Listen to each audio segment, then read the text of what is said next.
Shock and awe. That's exactly how we felt the first time we drove the McLaren 720S. I remember wondering how McLaren could ever top it. How do you improve on a supercar that already feels perfect? If I worked at McLaren, I probably would have left it at that, content with a masterpiece. But thankfully, McLaren didn't stop there. Enter the 2024 McLaren 750S, the successor to the 720S.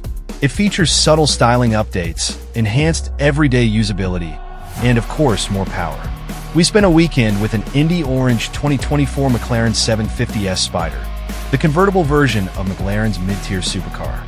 The 750S sits above the hybrid Artura and the Comfort Focus GT in McLaren's lineup, but below the track-exclusive Solus GT and the upcoming W1 hypercar.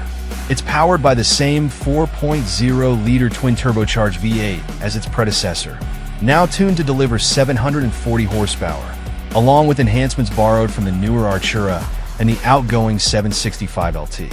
So, has McLaren managed to improve on the phenomenal 720S? Or is the 750S just a mild refresh? Let's find out. It's tough to criticize a supercar's design without splitting hairs, but some choices on the 750S stand out. For instance, it looks so similar to the 720S that the average observer might struggle to tell them apart. The painted front bumper on the 750S, especially in a bold color like Indy Orange, feels a bit overwhelming. The 720S featured a contrasting black lower fascia that added balance and subtlety, something the 750S lacks. McLaren also offers a new body color headlight surround as a $1,850 option, but we found it visually odd. Instead, we'd recommend the gloss black or gloss carbon fiber options, or simply opting for a darker exterior color altogether. With the minor criticisms out of the way, the McLaren 750S remains a visually breathtaking machine. Yes, it closely resembles the 720S, but that's hardly an issue when the predecessor was anything but unattractive. While Indy Orange may not pair perfectly with the body color headlight surrounds, the 60th anniversary shade is undeniably striking, though it comes at a premium of $12,100. McLaren offers just 5 standard colors for the 750S, including McLaren Orange, a similar shade. For those looking to stand out even more, there are 17 elite colors and 15 wild MSO, McLaren Special Operations, options to choose from. 3-wheel designs are available, all featuring 19-inch front and 20-inch rear sizes. Our test car sported the Strike 10-spoke forged lightweight wheels, which we found particularly appealing. These wheels can be finished in silver, gloss black, or stealth with McLaren orange accents, as seen on our vehicle. The 750S Spider, the convertible variant, is nearly identical to the coupe. Only the sharpest car enthusiasts will notice the Spider's slightly altered roofline. With the roof in place, it's difficult to tell it's a drop top. The Spider also features flying buttresses at the rear, designed with see-through elements to maintain visibility. For an extra $9,100, you can add an electrochromic glass roof, which transitions between clear and opaque at the press of a button. Like all McLarens, the 750S features iconic dihedral doors that open upward, transforming even the simplest drive into an event. As with the exterior, McLaren approached the interior by refining rather than reinventing. Our test car was fitted with the comfort seats, which, while firm compared to everyday cars, are entirely livable by supercar standards. These would be our pick. But for those focused on track performance, or who don't mind sacrificing comfort, McLaren also offers carbon fiber racing seats and ultra-lightweight carbon fiber options with minimal padding. True to McLaren's driver-focused ethos, the 750S avoids clutter on the steering wheel. Unlike most modern cars, there are no buttons or controls to distract from the pure experience of driving.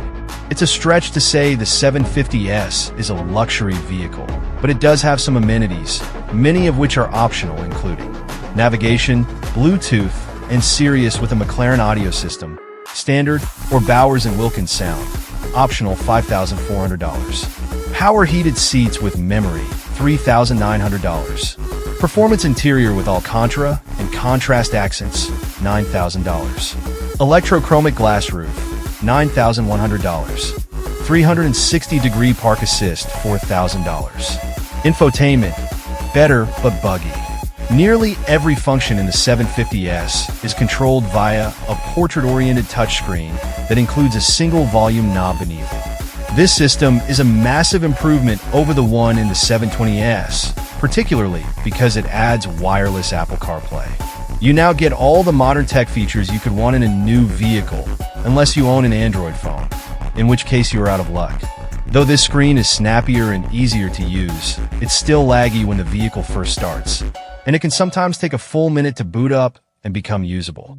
When it is finally up to speed, touch interactions don't feel sluggish.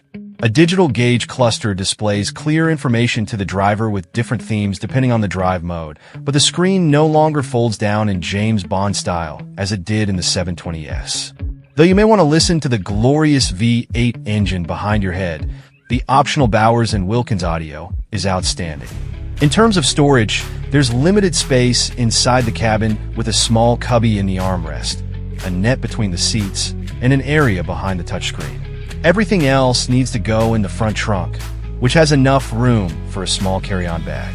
The 720S Spider was the most exciting and precise supercar I've ever driven, and I honestly didn't think McLaren could possibly make it any sharper to drive.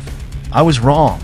Output increases from 720 to 740 horsepower, and torque goes from 568 to 590 lb-ft, along with the additional power.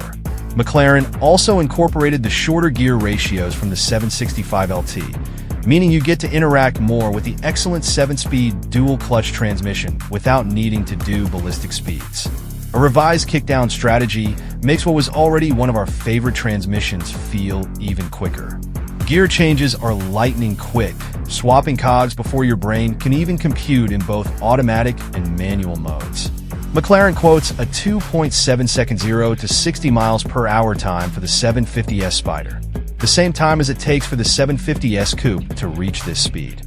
In our testing, we couldn't quite match this estimate due to a lack of grip from the Pirelli P0 tires, taking 2.98 seconds. Once the rear tires hook up, the in-gear acceleration is vision-blurringly quick.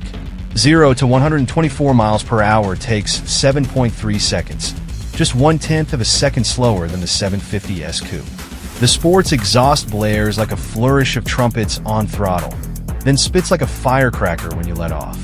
As you approach the 8,500 RPM red line, the whooshing from the turbochargers starts to reach your ears, making it sound like the 750S is about to enter hyperspace. Keep your foot in it long enough, and the 750S Spider will reach its 206 miles per hour top speed. Ride and handling. The 750S continues to evolve McLaren's proactive chassis control linked hydraulic suspension, which is now in its third iteration. This system uses hydraulic lines to connect each of the four wheels, precluding the need for anti-roll bars or overly stiff suspension.